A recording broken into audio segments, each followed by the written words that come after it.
Ich zeige mal den Aschesauger in Aktion, um meinen vollen Kamin zu leeren. Es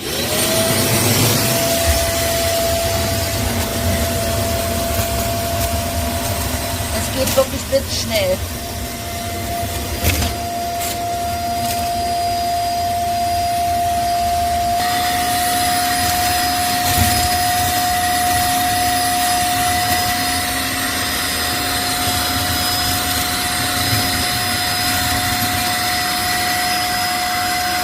Nach dem Saugen ist mein Kamin wieder einsatzbereit. Und der Vorfilter des Saugers hat wirklich den Sauger gut sauber gehalten, sodass die Reinigungsarbeit minimal ist. Den Filter klopfe ich jetzt einfach aus und dann ist er wieder einsatzbereit.